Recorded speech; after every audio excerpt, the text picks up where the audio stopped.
Hey, what's up, Geekscapists? How are y'all doing? It's Jonathan here with a brand new Geekscape. I think this one's a little bit of a reset episode. It's been a long summer. We've had lots of guests. I've been across the country and back, and feeling a little bit discombobulated and thinking, who do I want to have on Geekscape next? And I had lots of guests, and there will be guests coming along. But I finally said, you know what? I kind of just want to talk to my friends. So when Shane O'Hare actually coincidentally reached out this morning and was like, hey, we should Skype. I said, you know what? Why not make that a Geekscape episode? We'll throw Derek Cranevelt in there. And you know what? Katie's my co-host, and she's back. We're going to have Katie Elsesser join us. And maybe I'll learn to pronounce her name one day. I think I got it. Did I get it? I don't know. She'll be on the show soon enough. But this is Geekscape. Welcome back. I really just want to hang out live tonight and talk a little bit of movies, video games, comic books. That's what we do here. That's what I love doing. That's the stuff that I like to celebrate. So won't you join us for a bit? Maybe you're eating dinner. Maybe you're just like ready to go to sleep. Nothing will put you to sleep faster than Geekscape. But whatever. I want to talk movies, video games, comics, pop culture. So I would like you to join me. I want my friends to join me. But first, I want to know how you're doing. The comments are open if you're watching this live on Facebook, Twitch, or YouTube. Go ahead and tell us how you're doing. Tell us what you're into. Throw us some questions. And be a part of it, because Geekscape was built for you, not just for me. Because if it was built for me, like, it'd be really sad, like sadder than it is right now. Like, I actually don't think it's that sad. I think it's cool. We just raised money for the ACLU by selling some new Geekscape designs.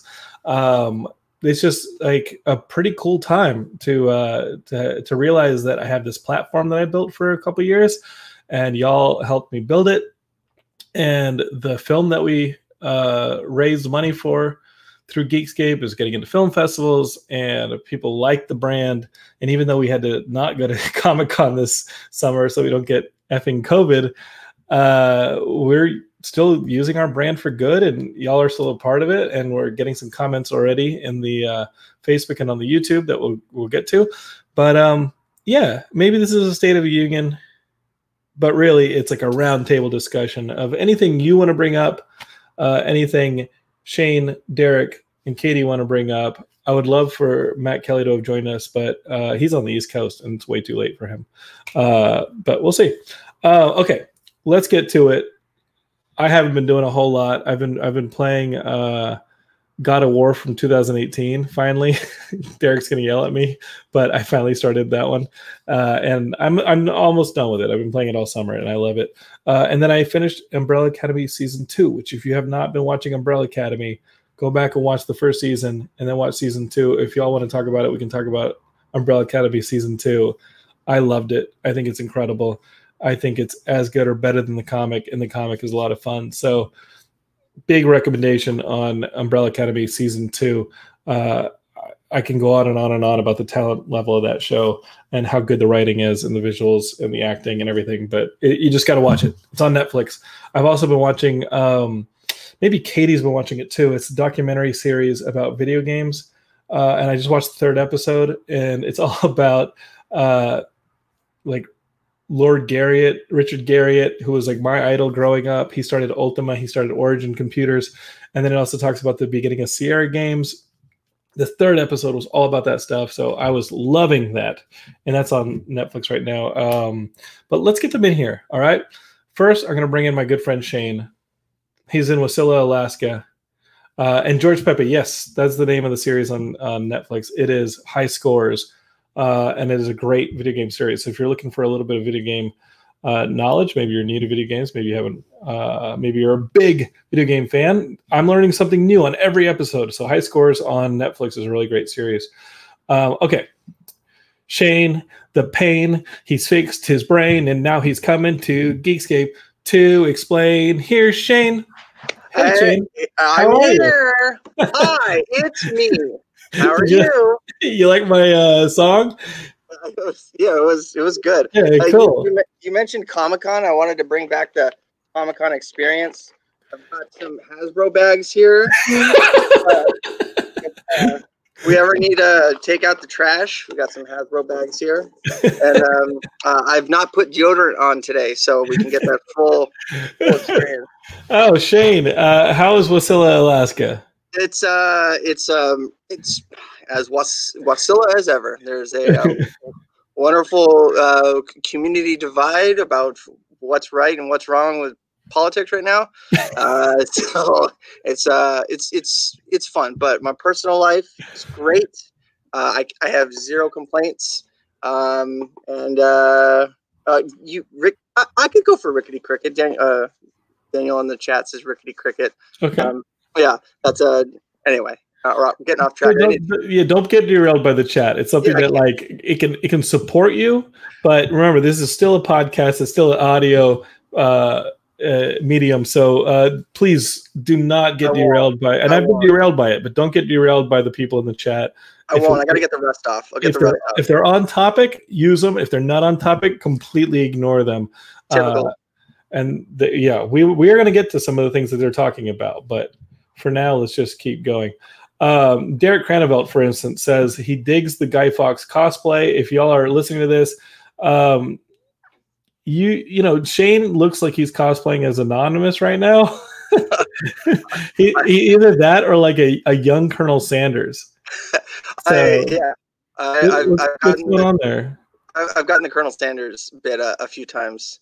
A buddy I work with says, "Man, why do I feel like you're about to just give me some chicken?" And it took me probably 24 hours to figure out what the hell he was getting at. But I think that's when you pull the glove out of your pocket and slap him across the face and challenge him to a duel or something. I think that's if you're gonna have a hipster mustache like that, you have to walk around with like a flintlock pistol or something. So you can I smoke tobacco pipes, so I listen to eclectic jazz. So I'm pretty much a parody. I'm a parody of myself at this point.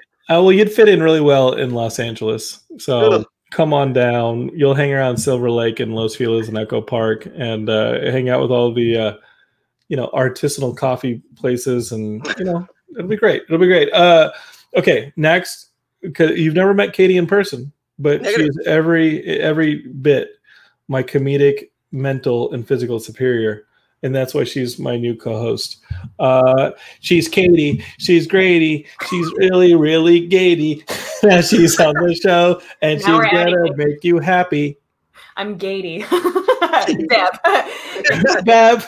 I love that you said physical superior, which is big time. No, yes. You're the one that's running every morning, and I'm the one that's like. It doesn't matter. If I could face my fears as you have done, I wouldn't have to run at all. But that's something to mentally go down the path of. Yeah. That's hilarious.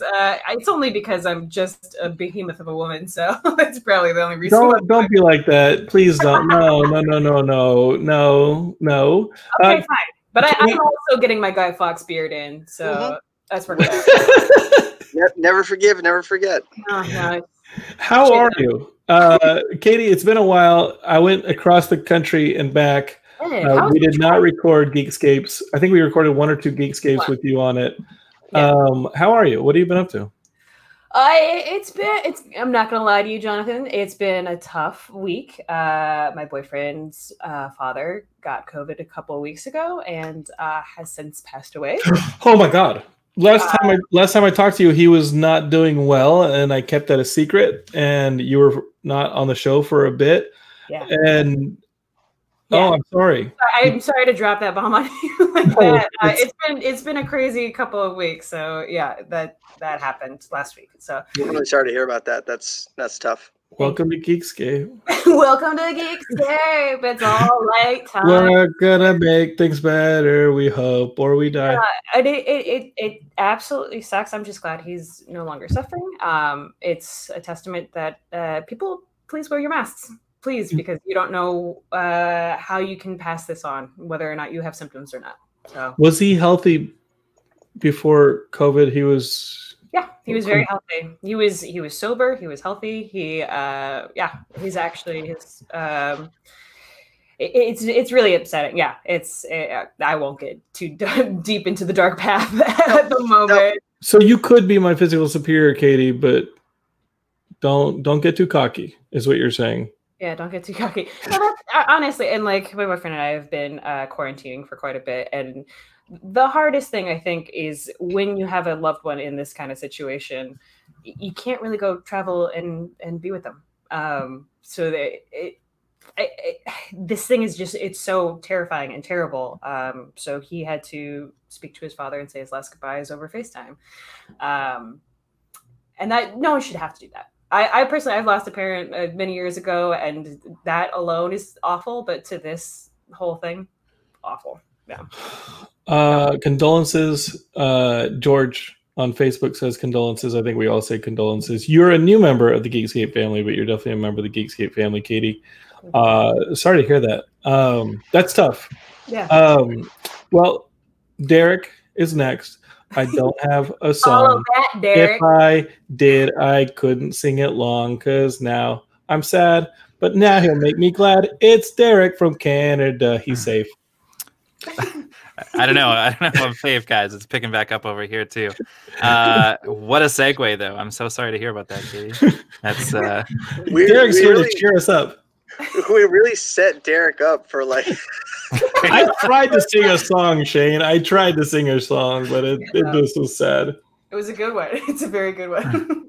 But at these times, you got to laugh about stuff. So, Derek, welcome. It's the first time I'm technically meeting you as well. Definitely. Yes, it is. Yeah. If you think that's sad, don't get mad, because it can always get worse. And so there's Matt, of course. Hey, what's up, Matt? Matt, I did not invite, only because I assumed it was going to be too late for him on the East Coast, but he is up, and when I saw him commenting, I threw him in here. Matt Kelly, who runs our Geekscape podcast network in Philadelphia, there he is, and now the gang is together. I think he's still awake because he stays up late on Mondays for Monday Night Raw, I think is why he's still awake. I actually John, you watched, I think, the first time that we did this, but a group of my friends are doing a live RPG Cabin in the Woods interactive game. Yeah. But they did it the first time through Zoom. I convinced them to do it through StreamYard this time, but we literally just finished pre-recording a bunch of different scenario clips to throw up based on what players do in the game. That is so cool, dude. Where can we learn more about that? Because like StreamYard for me, I think StreamYard's great, but I think I'm basically using it about as creatively as I can. It's like, let's get up, let's talk to some people, let's stream it, let's talk movies, video games, and comics, and that's that. But there are people out there who are using this platform in like really cool, innovative ways. How are they using this thing to do an interactive game? So, last week I helped run the Pick It Up ska documentary live commentary track. So we had 10 people from different ska bands, and we were projecting the movie the whole time with subtitles, and people could watch along with the movie and get commentary from like members of Real Big Fish and Big D and the Kids Table and Less Than Jake and a bunch of other great bands. And then this one, we're pre-recording all of the segments of like the organization that's running Cabin in the Woods. So like I was the tech guy, hence the very colorful Hawaiian shirt, because this time the game takes place on New Year's Eve 1999, so Y2K keeps screwing up the simulation. Okay. So we had to film all the different scenarios for like different things that could happen to the players while they're playing, depending on how the game goes. And then I'm going to have all that loaded into StreamYard, and you'll have the 6 players and a few random actors coming in and out to play like NPCs that they interact with. But then as certain things happen, I can throw up the videos to take up the whole screen and shut down all their mics. And at one point, we're going to make the game go completely dark and have them play with no visual component whatsoever.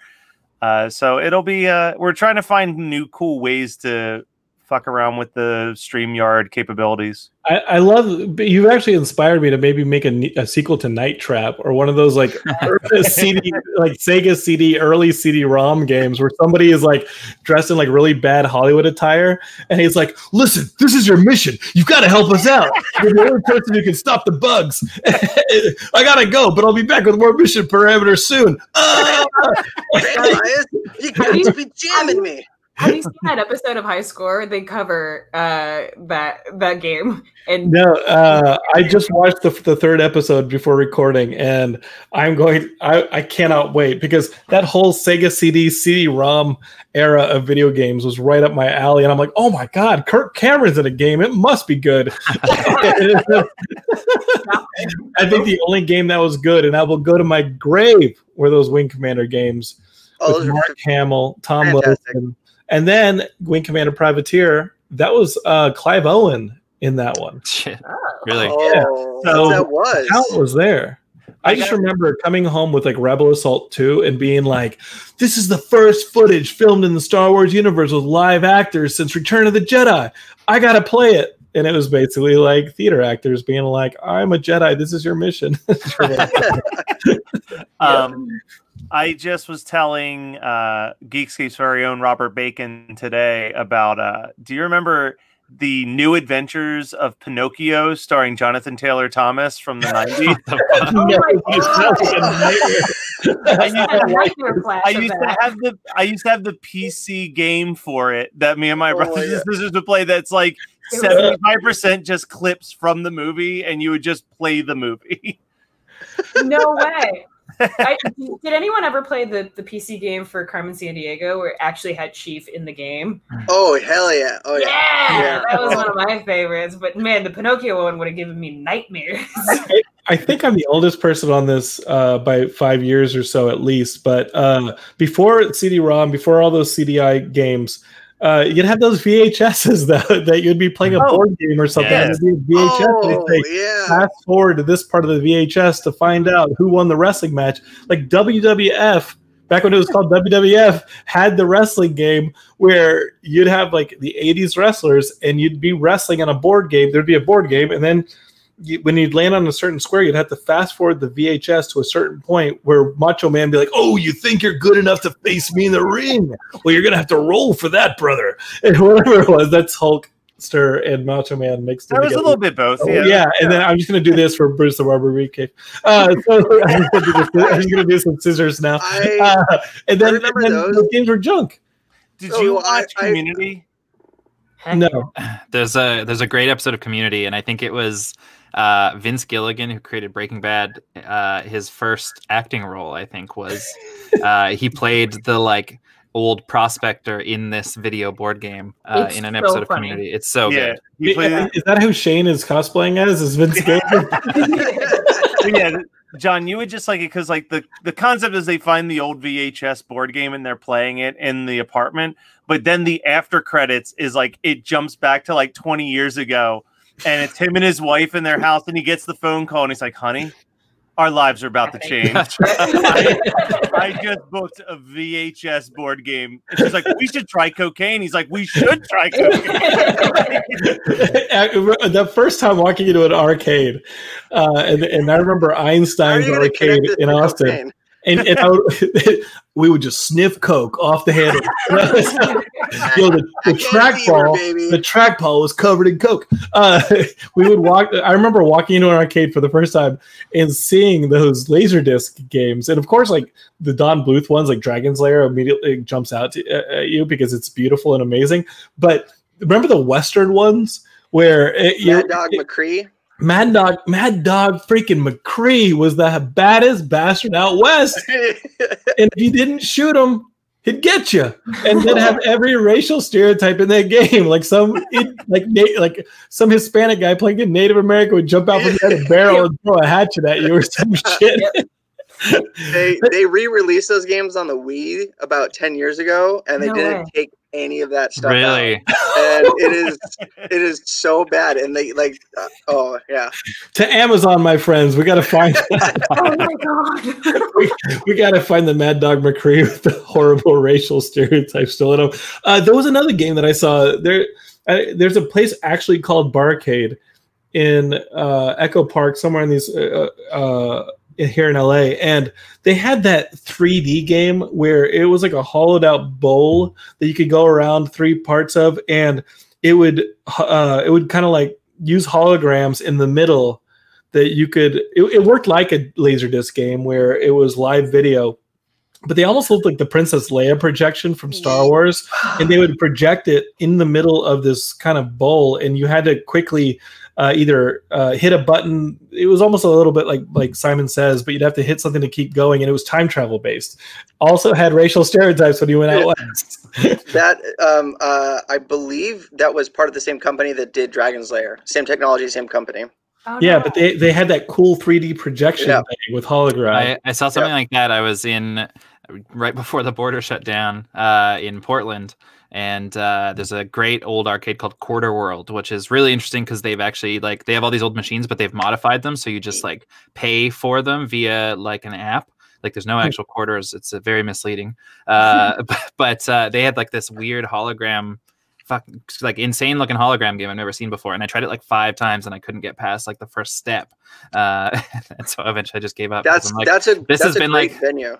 Have you been there? I've been there. They've got so cool. They've got this weird electric music thing. Is that what you're gonna say? Yeah. They've got the Tesla coil band. Yes, and it plays the Tesla coil plays music, and they've got a Pokemon themed Hawaiian restaurant next door. I don't think that's there anymore. But one of the things I miss the most about Derek podcasting about video games is, you think I always think of Derek as the guy who completely stomps me every time in Mario Kart, and there must not be a game that he's bad at. But then when he starts podcasting about video games, about those ones. You realize this fool couldn't grow a piñata and be a piñata. He could not. This guy was so bad. The second you start getting to basically, if he was in Back to the Future 2. And that kid was like, that's a baby's game. Derek would be dead at that game. Yeah. Anything that was a child's game, Derek would be dead. He can only play the stuff that's hot and heavy and Mario Kart. It sounds like you're not wrong. You're not wrong. Modern Warfare, strap me in. I'm flashing back to almost crying at City Skylines, just trying to manage a highway at this point. And yeah. But hey, Derek, come back and do another podcast. Game of the year. Yeah.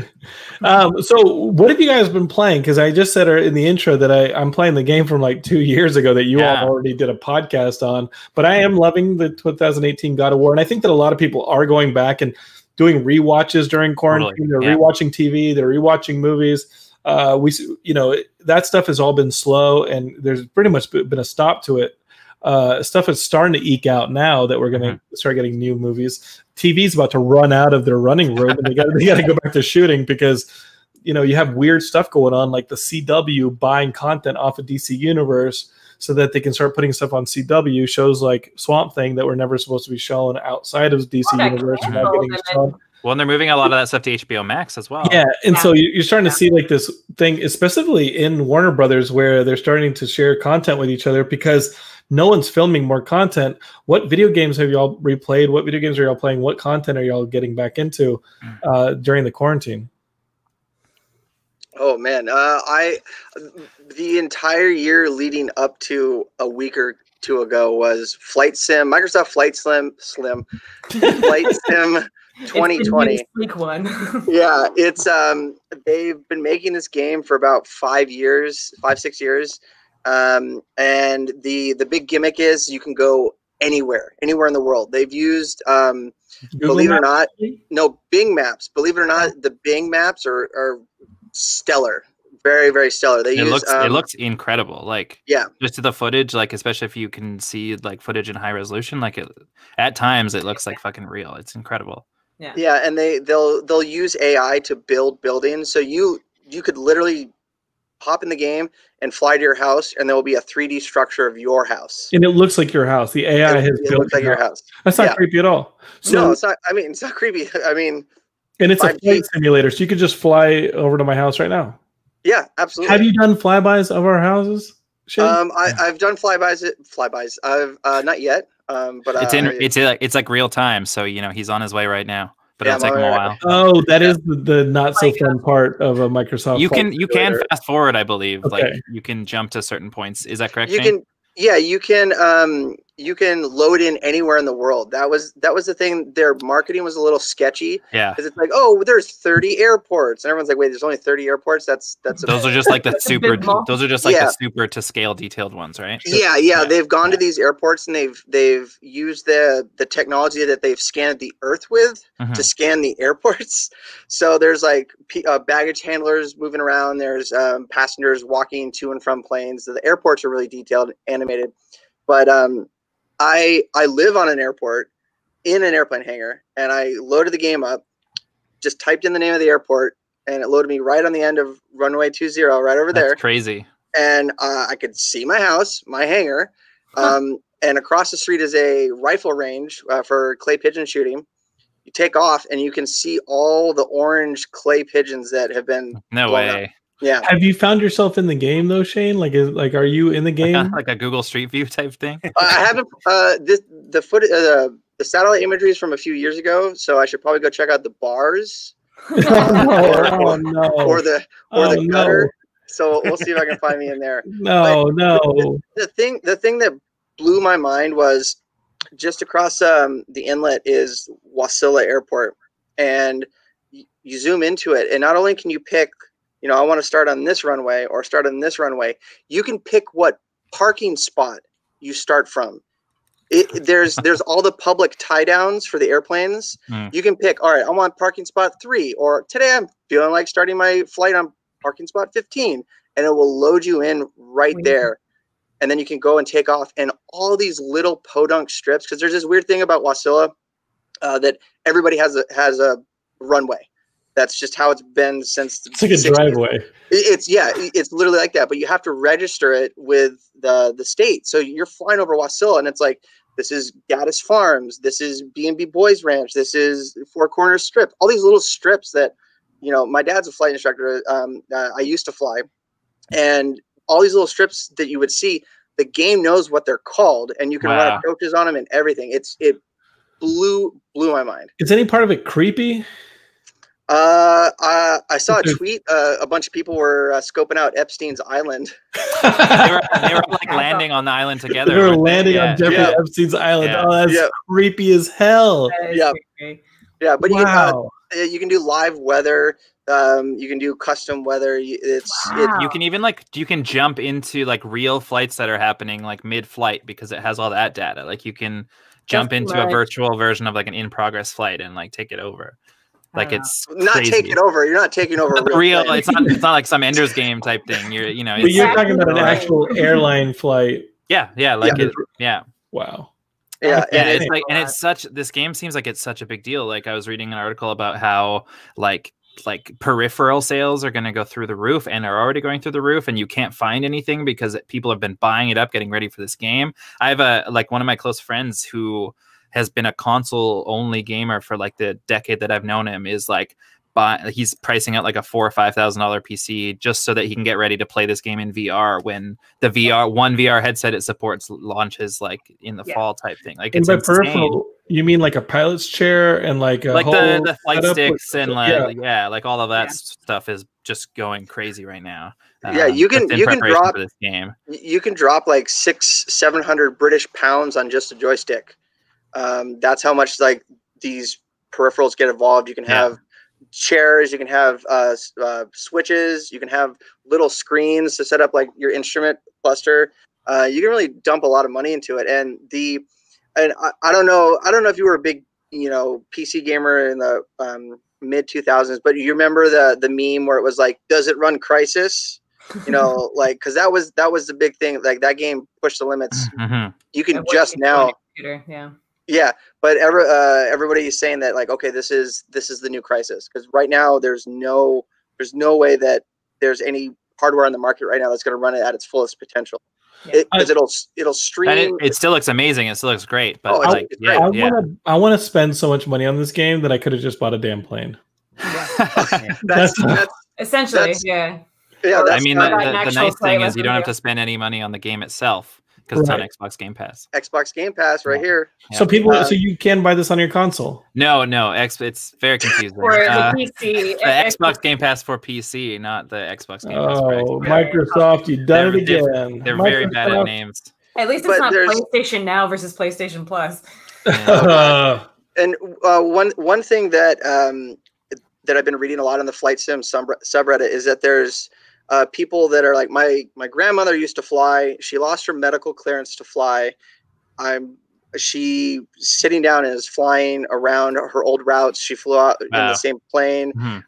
My dad still teaches people to fly, but with the Rona, there's lockdown, no students, and he's just bored.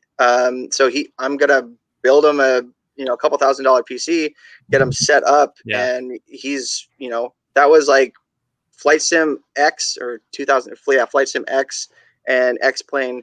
Those were his jams. But now the computer I built him in 2013. No way, not even touch it.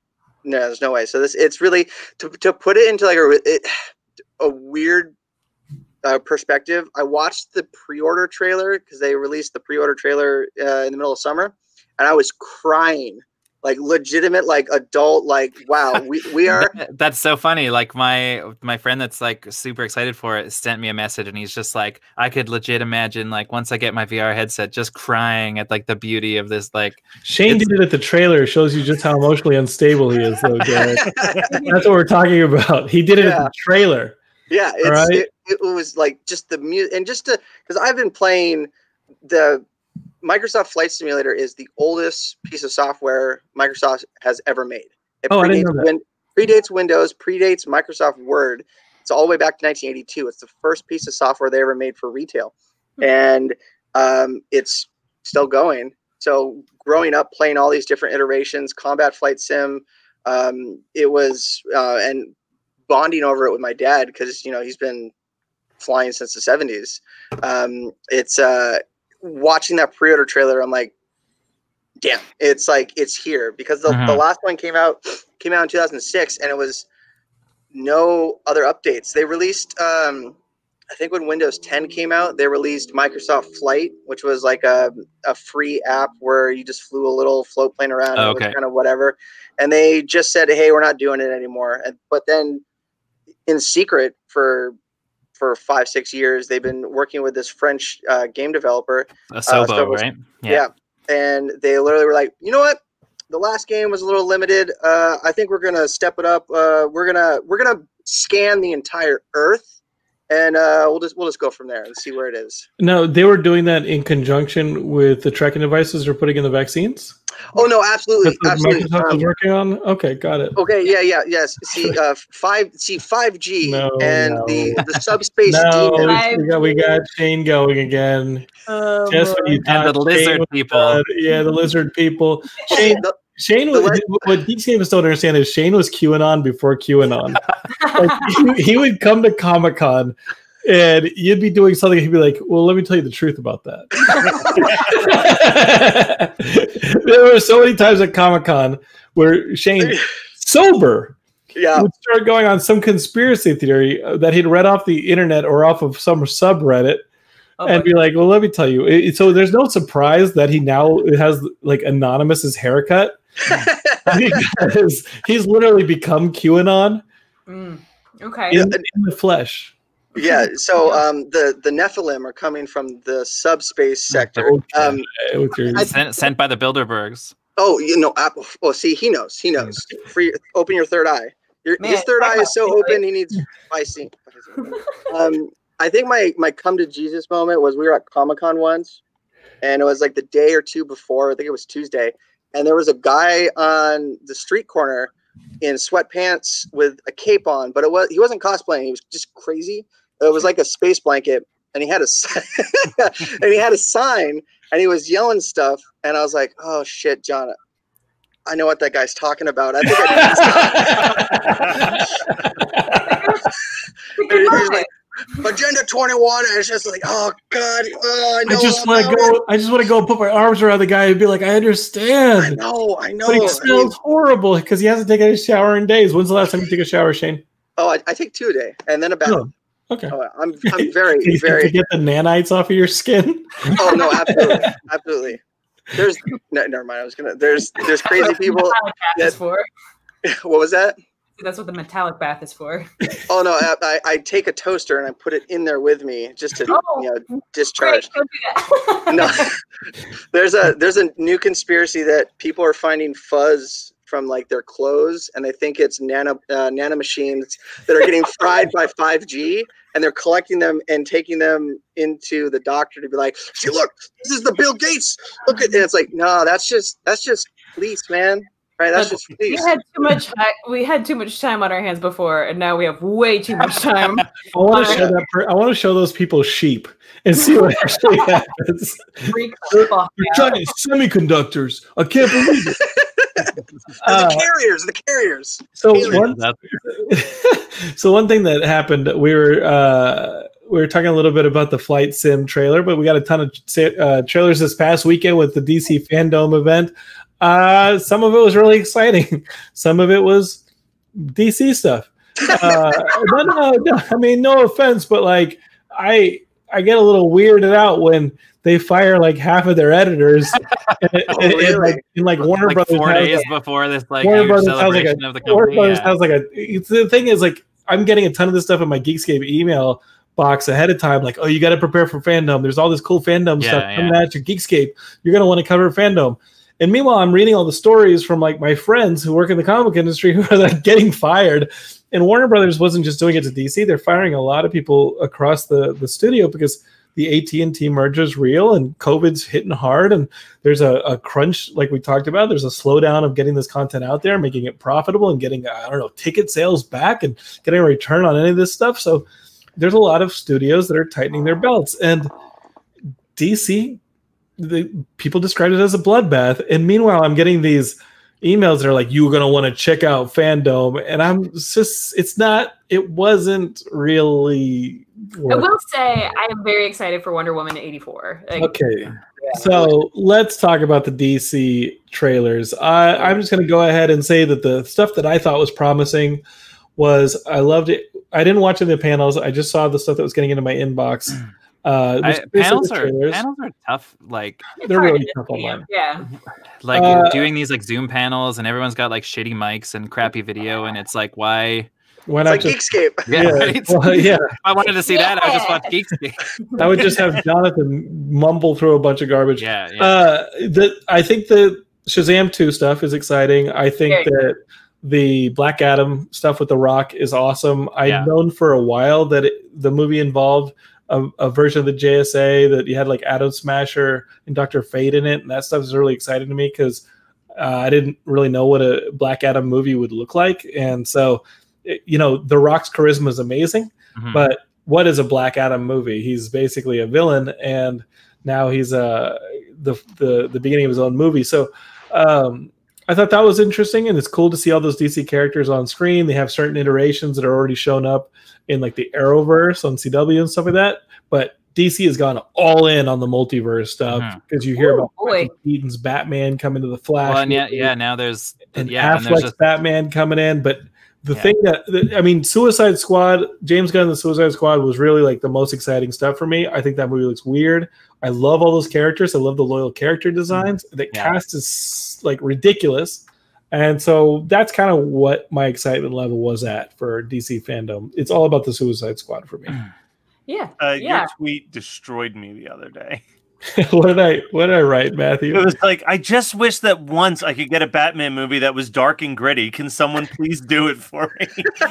Well, look out.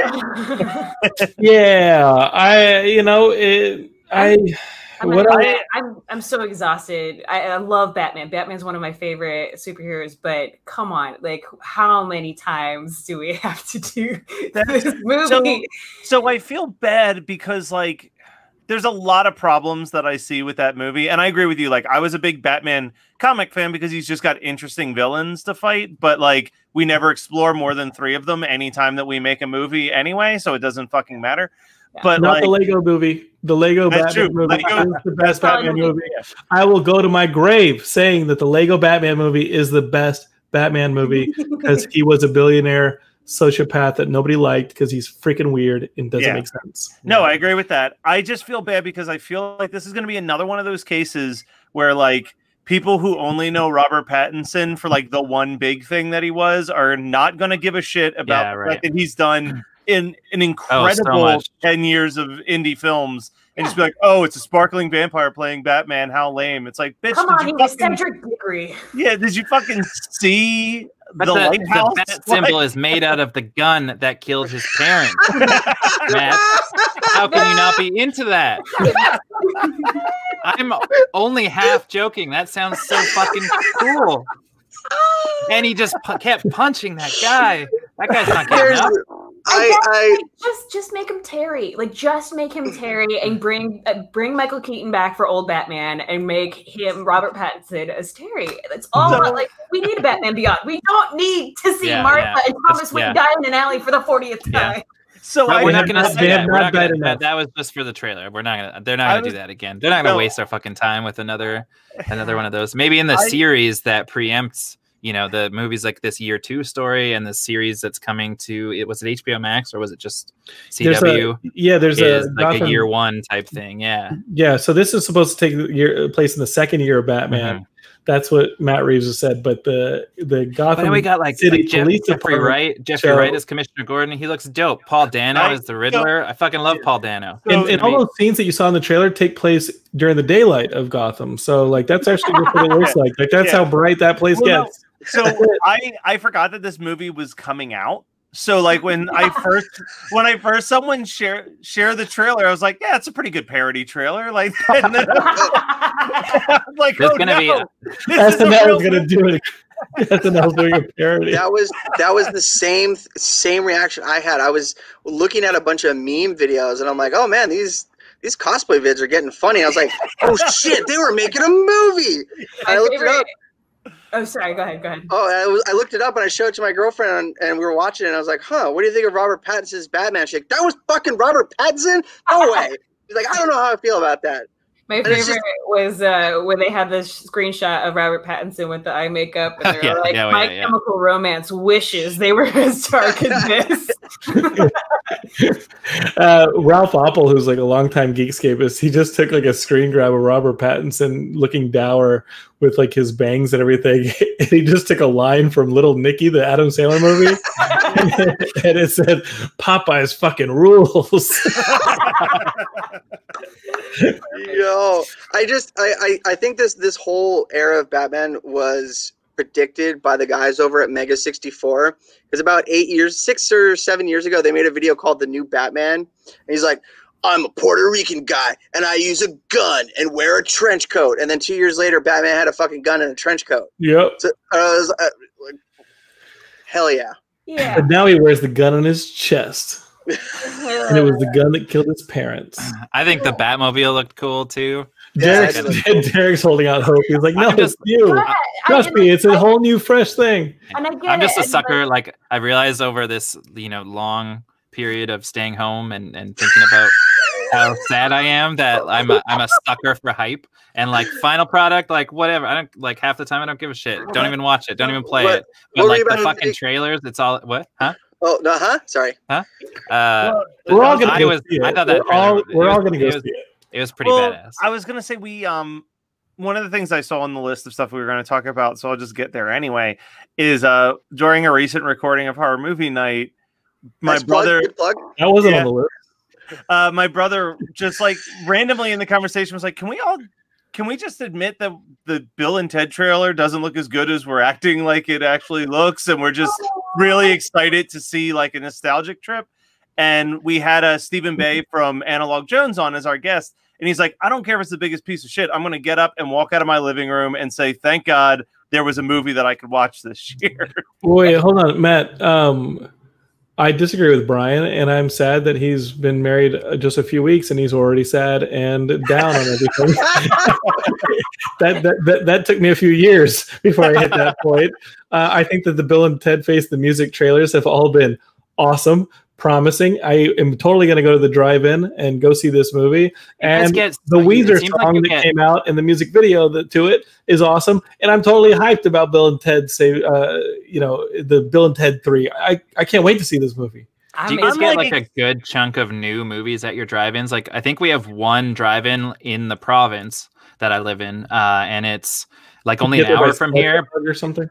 It's only like an hour from me, and it only plays like older movies. Not that there's been that much new stuff, but it's really only old stuff. Well, so there's a drive-in.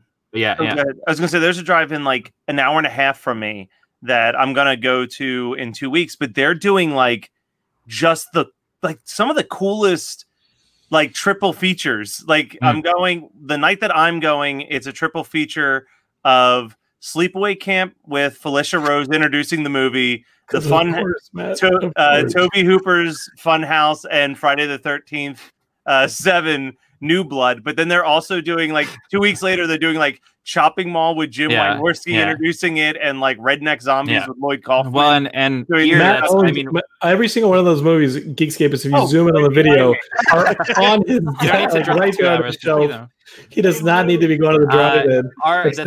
It might be an excuse to get out of the house. The drive-in here. Matt, you don't actually have to find the video. You don't need to show us. We believe that Matt, you have. Come on. We totally get Matt, if you prove it to us, it'll just make us more depressed.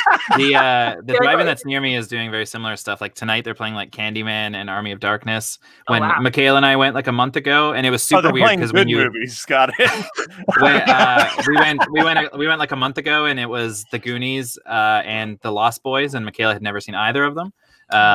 Also, it's super weird going because it's kind of they just kind of threw shit together once they were allowed to like open again, and so like the like wall of movie posters, it like feels so like this like weird post-apocalyptic thing because it's all posters for movies that have dates that have already passed and that should already be out by now. Like it was like Wonder Woman and Ghostbusters Afterlife and like all these movies and Tenet and all of these movies that should have come out like sometime over the past few months. It was really weird. Well, the theater that's near us, it's 4 screen. It's usually a swap meet, but it's got 4 screens on like opposite ends of the parking lot from each other. Huge paved area with like the concession stand area in the center, and one screen will be, like you said, retro movies where they'll show like Indiana Jones and Ghostbusters, and then one screen will have 2 screens will have new releases. That's where I saw Dark of Night, Vasta Night when Horror Movie Night. Horror Movie Night suggested Vasta Night, and I saw it at the drive-in. But they're all double screens, double headers. I know that's awesome. One screen's for kids, one screen's retro, and then 2 screens have roughly new releases. I want to go see New Mutants because that's not getting a VOD release, and I definitely want to see Bill and Ted as well.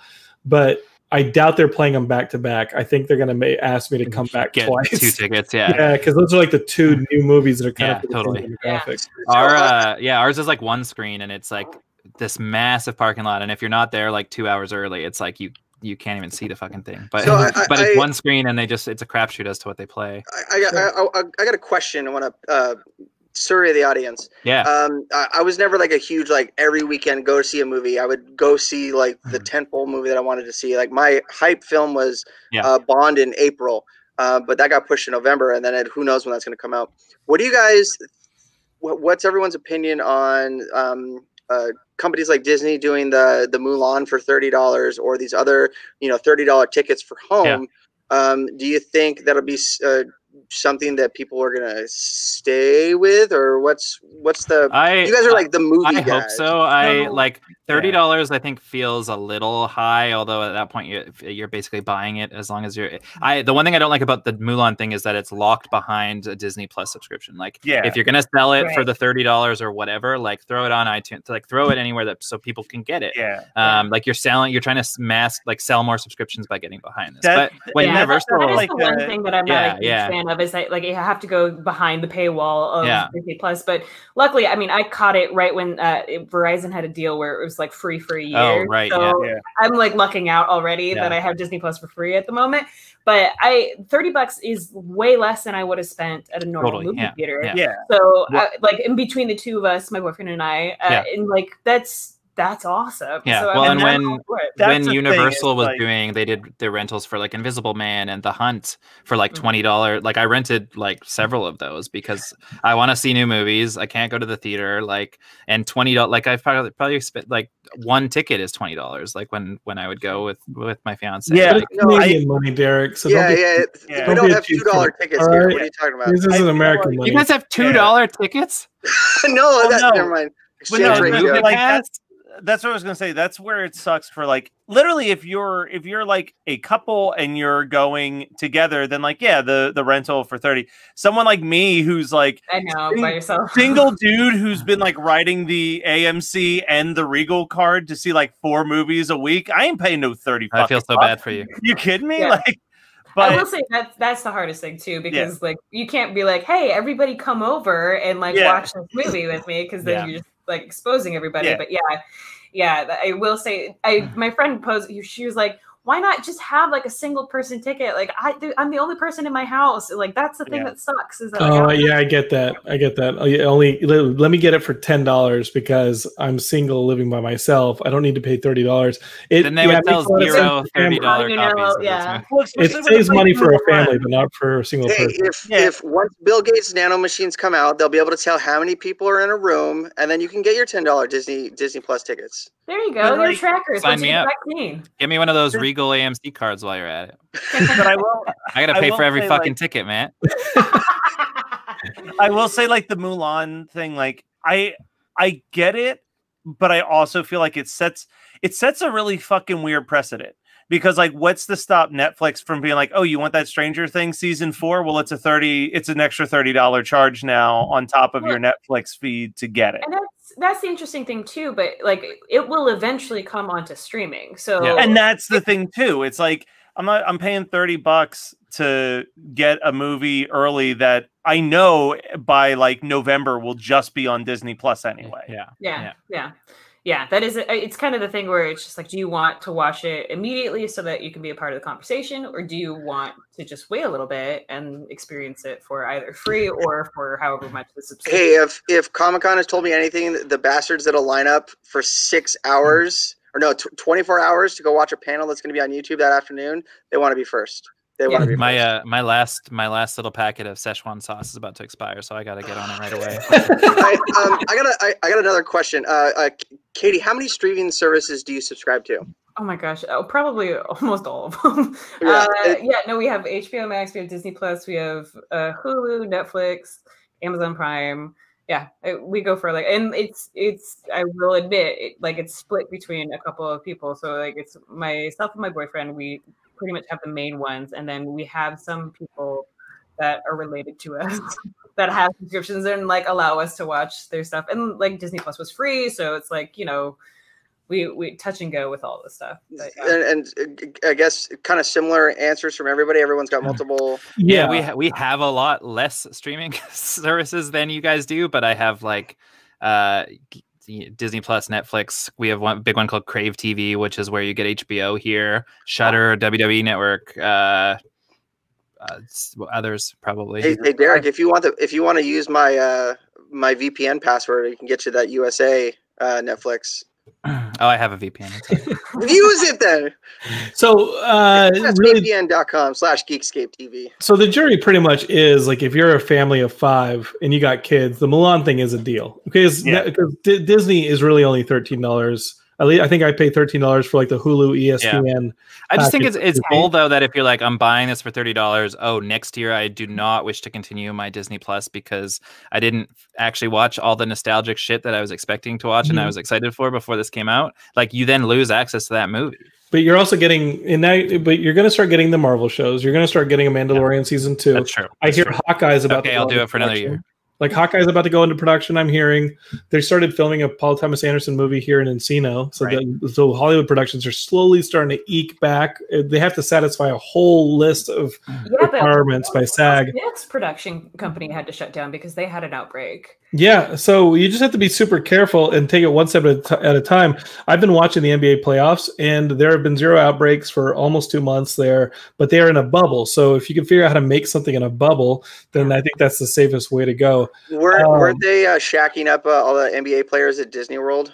Yeah, they're in Orlando, and so is the Major League Soccer and all that stuff. But it's been pretty incredible to watch. And I know this isn't a sports show, but it is just pure basketball because there is no home court advantage and there's no travel. So the players are all rested. They don't have to sleep in hotels. They don't have to get on planes. They don't have to get on buses. And the basketball has been phenomenal. It's incredible. Really? I've been loving it. Did you see that? It was LA versus Dallas. The Luka Doncic shot. Yes. Yeah. He's incredible. He's incredible. You're starting to see people at the best. My guy, Donovan Mitchell, has had 2 50-point games in a single series, and it's phenomenal. Only 3 other players have done that. Michael Jordan, Wilt Chamberlain, and Allen Iverson. And my guy, Donovan Mitchell, the Spider-Man, who Geekscape is from those Spider-Man Far From Home commercials with Tom Holland.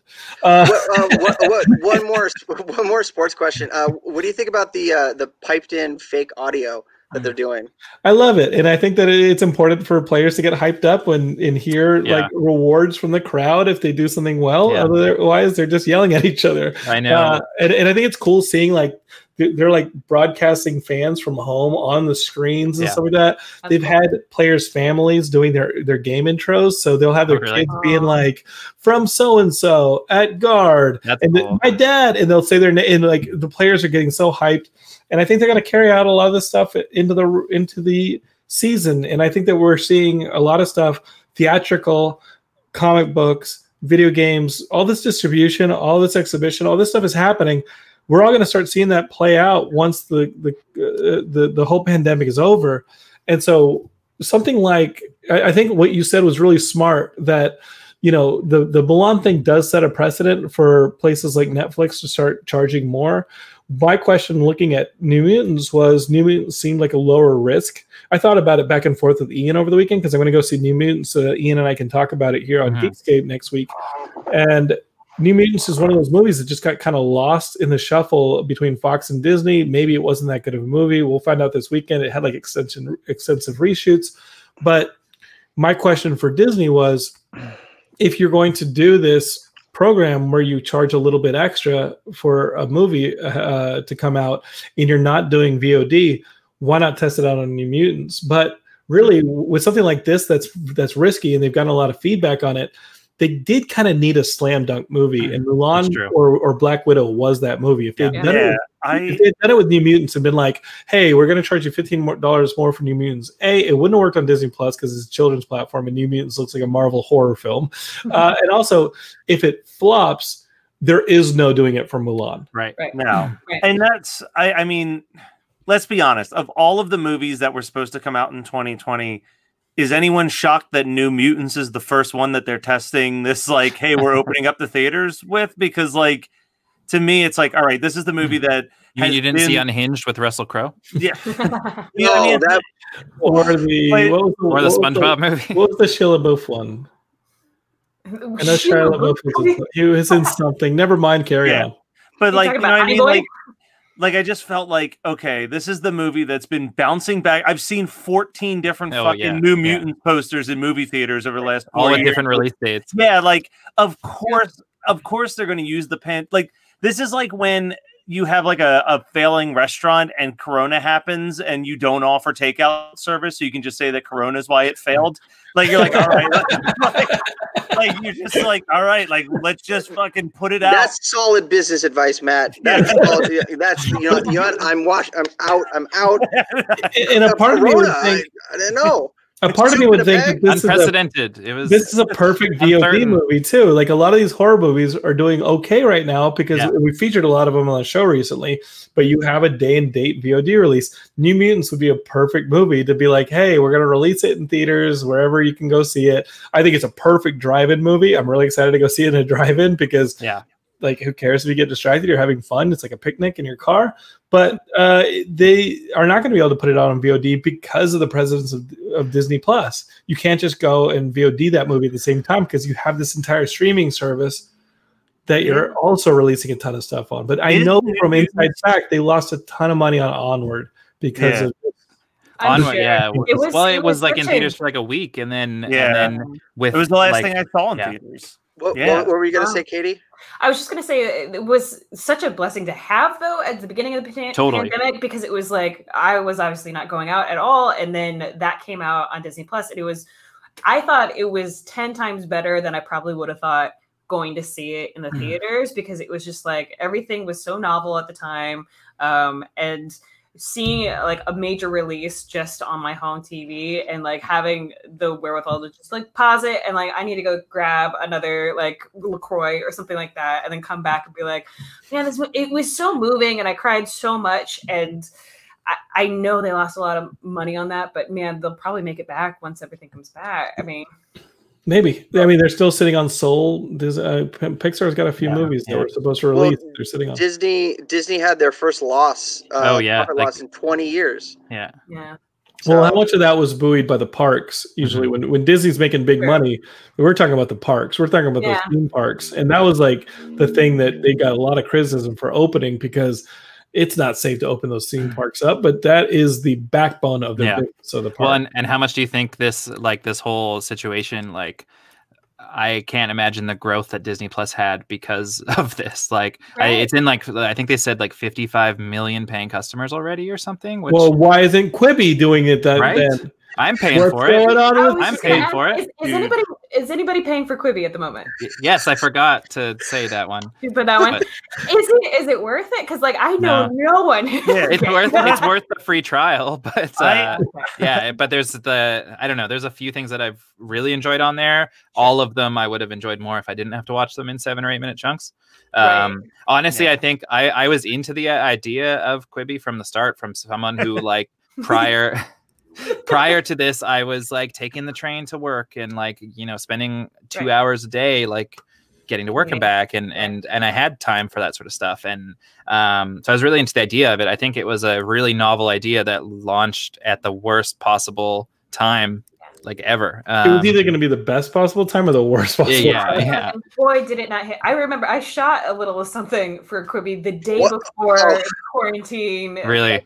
And I was like, is anyone ever gonna see this? And it's like, I don't know, like when they launched too, like it was the whole like only from your phone thing, and they were really pushing that, and they didn't have like, you couldn't use a Chromecast, you couldn't use AirPlay, so it's like, why would I watch something on my tiny ass phone? There's not even an iPad app. Why would I watch something on my phone when I have a giant ass TV like 6 feet in front of me that I could just watch stuff on? Like, I think it's supposed to be marketed towards like a younger crowd that can only watch stuff on their phone. They don't have the TV. They don't have like access. I'm not the younger crowd anymore. Or a human trafficker, or somebody working with drugs, or somebody who just uses burner phones. Like that's basically it. Because every kid has an iPad. I think parents make sure that kids have iPads. And watching it on anything, I mean, as a filmmaker, it makes me feel good that the idea of watching it on a small screen did not take off, and people want to see it on the best displays. I remember you way back on the Revision 3 days saying nobody's going to watch a fucking movie on a phone. And hey, at least you're consistent with your. I also find it funny because a lot of the content on there is, I mean, it's fairly like mature subject matter wise. Like half the stuff that's on there I would not feel comfortable putting on a train. Like I remember sitting on a subway here in LA, and I was with my friend Nick Scown, who's been on the show before, and he elbows me and he goes, "Look at that guy." And the guy was looking at porn on his phone on the subway here in LA. Classic. And he gave no fucks, so he's definitely watching Quibi right now. Katie, what did you film? Did it get released? Can people see it? You have to go to our fans only. Yeah, right. Yeah, you might. Oh God. I honestly don't remember what it was called. More people are going to watch that Cabin in the Woods thing Matt talked about at the beginning of the show than watch Quibi. Yeah, it was a one-day shoot. I did like a really small scene, and I remember it just being like, I don't know. I think there's curfew happened. Like we got notifications on our phone on set. It was just like, we got to get going and we got to go home. And I made very little money on that, so I really don't remember what the hell it was. But there was some Olympic athlete that was supposed to be like. I told you she was my physical superior. I told you, and listen, no. I just love that halfway through your shoot, the cast is like, "Can you pay me in toilet paper?" Remember the early days, guys. Remember the early days of the pandemic. It's so much more innocent. How funny is this that we're like reminiscing like 4 or 5 months ago? Like it's like it was like years ago, but it does feel like it was years ago. I don't remember the last time I left my house at this point. So who remembers Tiger King? Right? No, I remember there were restaurants having deals where they would give you extra stuff and they would give you a roll of toilet paper with these like big... My favorite meme that I've seen in the last couple of weeks is it was like every commercial in March, and it was like, in these tough times, we care about our family. And it's like commercials now. It's like, might as well get it at a Burger King. Now we're back on the road, and I'm like, what the fuck are you talking about? Like, we're in this together. Buy a Toyota. We'll just send it to you. Just buy it online. Yeah. You can like one there, like you can buy a cell phone and like business though, dude. The guy from Verizon will like sit in his car and help you set it up from like across. It's like just weird shit that's going on now. Speaking of pandemic, I think I asked Matt and Jonathan already on a previous show, but have you guys picked up any quarantine, COVID, like new hobbies, new habits? I've gotten tested 4 times, which has been for my own safety. And I got to tell you, I'm going to rank the ways that you get tested right now. I've been tested 4 times, 3 different ways. The mouth swab is definitely the way you want to go. There's a mouth swab. Wow. There's a mouth swab, which is fun. You put it on your mouth. You put it in a little tube. And why aren't they all mouth swabs? Like, why would you want the uncomfortable? I don't know. It's science, and I'm dumb. Okay. So the one that is fun is the long Q-tip that you put right back to your brain, and it's a Q-tip. Michaela had to get that one. It's fuzzy. You move it around for 10 seconds each nostril, and it makes you laugh, and you cough a little bit, and it's fun. It's cute. Then the one that we did in South Carolina, once we got to South Carolina, I wanted to be safe, which is like the Q-tip one, but it's just a plastic scraper. And they put it to the back of your brain, and they rotate it. And you can feel it scraping, and then they pull it out. And right before they put it in the little tube to put in the Ziploc bag to send off testing, you just want to make sure there's no blood on it. Like I was looking at this thing going to the tube, and I was like, "Is that blood? Is that skin? What is that?" It was horrid. That's number 3. That is lowest on the. Luckily, that I only had to do that once. That's how the magicians do the nail in the face trick, is they just go into that sinus cavity. Yeah, and you know what? Like that cotton swab, when the dude was like, "Hey, put this as far into your nose, tilt your head back, put this all the way back." Wait, you have to put the thing. Yeah. He had a glove. He put it. I had to crack my window. He handed it into my. It was a drive up. He handed it to me through the cracked window. And then I rolled up the window, and the instructions were take this swab. It looked like the length of my arm. Like it was super long, the length of my forearm. And is this cotton swab on a stick. And he said, lean back, open your mouth, and like send this back of your nostril and swab it until it stops. And then rotate it and swab it on both nostrils for 10 seconds. Yeah. And he watched me through the window as I did it. And I was just like, it made me want to sneeze. It made me giggle. It was fun. And now I just put all sorts of crap in my nose. I think it's great. Hey, there you go. Were you surprised by how far it went back? Oh God, yes. I was like, it's only going to go to. Oh my God, it's still going. It's still going. It's still going. God. And then it just goes thunk, and you're like, I think that's my brain. I'm running out of stick here. It was pretty cool. So I learned a lot about myself. A little personal, but years ago I went to get an STD exam, and as you do to be safe. And the doc was my first one. I did it for my partner, so that I would stop peeing blood.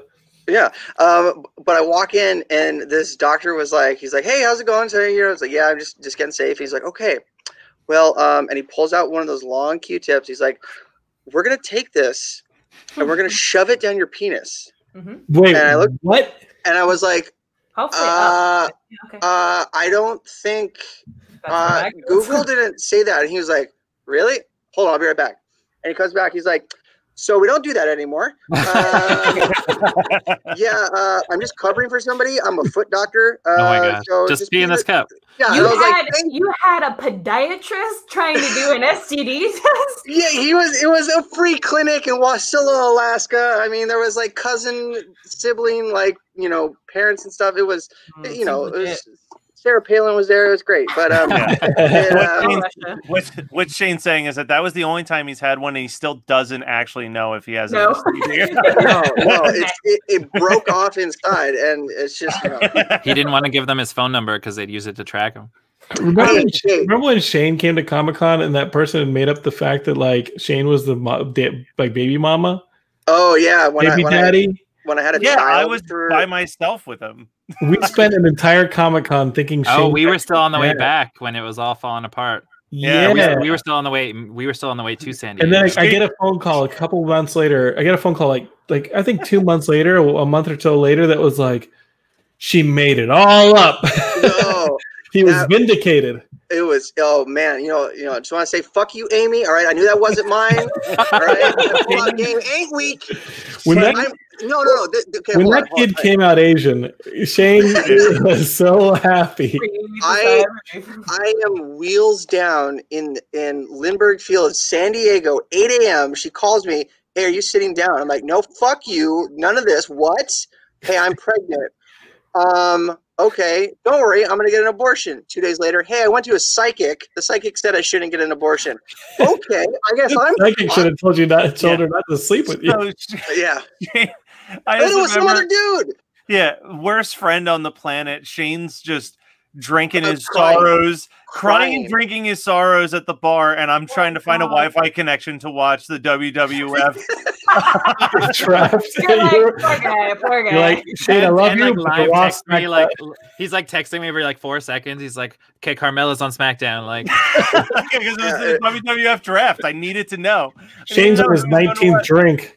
Yeah. And it was, I remember that day, like, John comes walking up. He's like, hey, Shane, how's it going? I'm like, I'm going to be a father. I'm crying in the lobby of the hotel, bawling. And John's like, I brought you a Surface Go. I don't know. The story that I always the story I always tell about that particular trip, and I'm so glad that Shane's here to share it, is that like it was like 3 years in a row that I've been running the booth but sleeping on the floor to like give people bed space. I was like, I want a bed this year. Like that's the only thing I'm asking for is I want a bed. And we're like, no, that's fine, that's fine. So then we go to set up the booth, but you like stay to like not take care of stuff. And yeah, the problem with Shane coming to set up the booth was you had to cross streets to get there, and Shane definitely would have walked into traffic. Yeah. So Shane's like, I'm gonna just try to rest up so I'm good for Comic-Con. So the plan was Derek and John were getting one bed, and then Shane and I would have the other.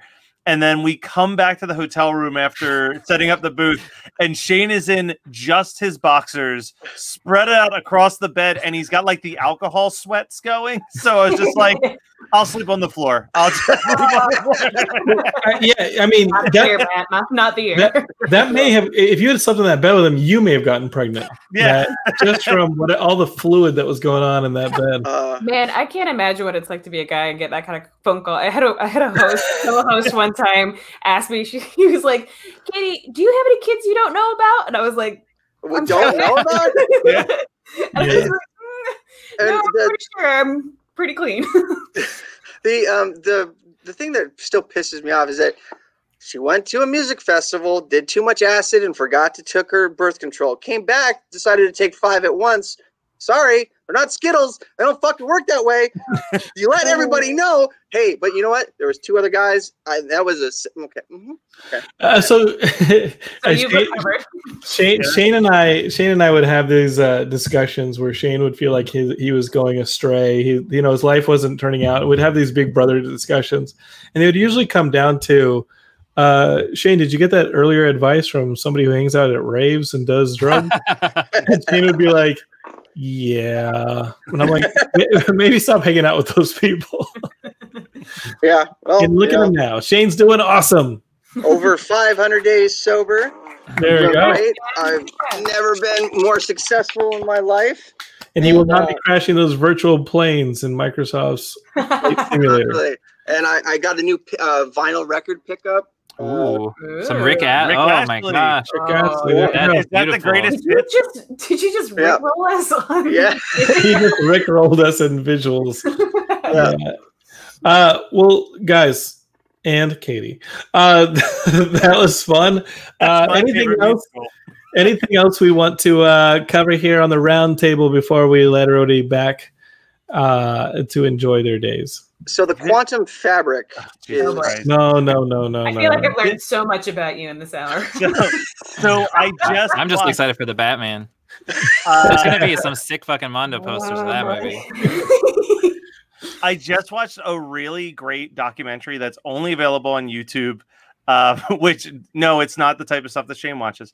It's Defunct. It's Defunct Land, which is a really great YouTube channel that basically just does these like little. They normally do like 15 to 20-minute documentaries about like closed amusement park rides. Yeah. But they just put out a 90-minute documentary called Live from the Space Stage. And it's about how for 3 months, Disneyland had a Star Wars Kiss mashup band called Hallex that played, and they got big enough that like record labels were scouting them to like go on like national tours, and like it's just the whole career of this band. Hold on, Matt. Watch it. Matt, what's the name of this channel? Defunct Land. Yeah, there's tons of really interesting stuff on there. That sounds awesome. Hold on a second. Let me see if I can at least just pull up a picture of what this band looked like, John, because it looks like the cast of the movies you watch. That's right. They did a cool one about the HBO Max has that documentary coming out, Class Action Park, about I can't wait. A bunch of people died at. I'm really excited for that, even though I live in Canada, so I don't know how I'm going to watch it. Oh my gosh, that's the band. Wow. But Defunct Land did one about that park, and that's how I learned about that park in the first place. Yeah, that's the thing that makes me want to get HBO Max is that documentary on that Class Action Park. Yeah, that weird ass park in like Missouri or something where like a bunch of adults are just like, let's just go do some crazy shit. If you go Jersey, it's my backyard. That makes sense. That makes sense. What are you gonna say, Katie? I was just gonna say, if you get HBO Max, there's so many things you have to watch. Perry Mason for one. I cannot wait for season 2 when it's going to be all Zoom calls. And then also Lovecraft Country is so. Oh, Lovecraft Country is great. I've only seen the first episode so far. It's on. Second episode's bonkers. Yeah. You can watch it on and I heard if you just say you're related to Katie, she'll give you her password. Yeah, you know. Well, I got the HBO, so I definitely want to check out Lovecraft Country, especially since we just finished Umbrella Academy season 2, which was awesome. And Umbrella Academy is so good. I'm only a few episodes into this new season, and I for some reason I hesitated watching it, and then like hesitated. He hesitated on the word hesitated. And then like I don't know why I was putting it off, and then 10 minutes in I'm like, why this? It's just so fucking well done and so stylish, like the Batman. Oh no. Well, if you have AT&T, you get free HBO Max. Okay. So that's and they have all the. Jonathan's a T-Mobile man. T-Mobile guy. Gotta get my T-Mobile Tuesdays. If you're into those old Kurosawa movies, Akira Kurosawa's, they have all those in fully up-res. That's I've been nerding out on that. Okay, so HBO Max, I'm sitting on the fence, but at the same time, like I can't wait for there to be like 30, 40 of these streaming services, and then someone comes out. Does anybody have Peacock? Someone's going to come out with the equivalent of a cable package for streaming services. Yeah. No, it's 100% going to happen. There's going to be some kind of a la carte. I mean, Sling is technically that kind of thing, only with channels. But I mean, Disney Plus is already doing it. You're getting the Hulu, the ESPN, and the Disney Plus in one. Derek, I realized this until you just said it, but like. I like that the newest Batman movie is basically named the way my grandfather refers to him as Batman. Oh, you're watching the Batman. Yeah, my mom, and some people from an older generation say that about people who are not the Batman. They are just different, either in race or sexual orientation. And they put the blank in front of them. Oh, are they the gay or the? It happens. And you know what? I don't think we're going to correct the older generation. Have we learned anything in this last couple months of civil unrest? They won't be around that much longer. They just need to go to sleep. It's just like it's all right. You gotta, you know, my mom. It's like when my mom wanted to learn Instagram. I was like, Mom, you don't need to learn Instagram. And the time you got, don't be on Instagram. You're from Austin, right? Yes, sir. Well, I've only heard there's 2 things from Texas. Here's the thing, Shane. When we were driving from Austin back to Los Angeles, we were maybe 15 minutes out of Austin, and outside this giant ranch was a giant flag in a field that just said, God, guns, and Trump. It was enormous. You could have draped it over our apartment. We were sitting there, like God, in guns, the wind. and Trump. And it wasn't like a homemade sign. There's somebody out there manufacturing enormous freaking like fumigation size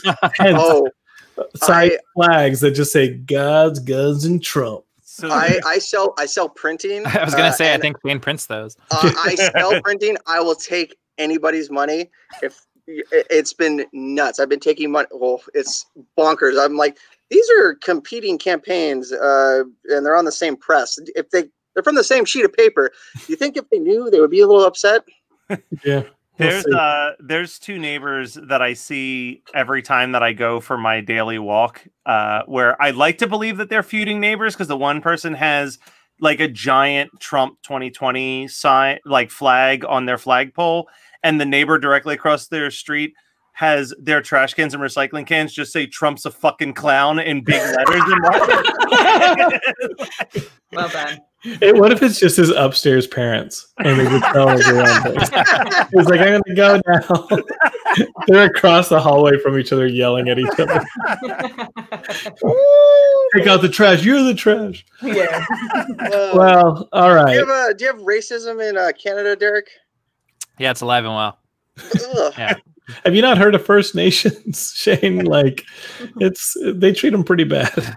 Yeah. I mean, that was a joke. How's that? Never mind. I was gonna get into Canadian politics. Oh, it's midnight here. Yeah, right. Whoa. It's midnight where I'm at. Canadian. Look forward to the Derek and Shane hosted Canadian politics show, joining the Geekscape Network coming up, because I'm sure that Derek will start that podcast long before he ever gives us another video game podcast at the rate he's going. Every time you make a joke about that, it gets delayed. It adds like another month. Derek, would you host a video game podcast on the network with Katie? Could I get Katie to motivate you to do a podcast with you or anything? If you had to share the burden of doing a Geekscape video game podcast, yes, but I'm trying to rework. Well, I'm not actually. I haven't done any work. I would like to rework it so it takes a little bit less work without having Matt needing to edit it. I'm in a transitionary period. You know, I'm taking a leap year, going abroad, but maybe discovering myself.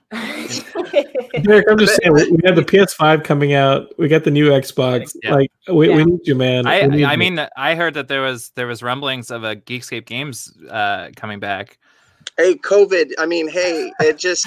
Like last month, I logged into the Geekscape Games Twitter and added Shane. Like something like we do in this with like a cute GIF, and then he just never responded. And I just I got off Twitter. I got off Twitter, man. Well, your username's still there. Yeah, I just wanted to be like, well, I guess not. Like a month later.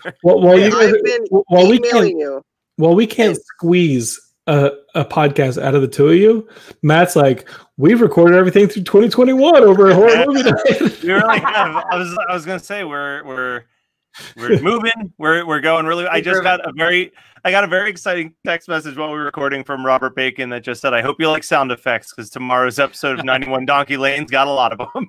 So we got some great shows on the network. Go subscribe. 91 Donkey Lane, Geekscape, Xbox Game Passenger sometimes if they put out content. One Hit Thunder with Chris Fafios, my favorite episode of Horror Movie Night. I do that one.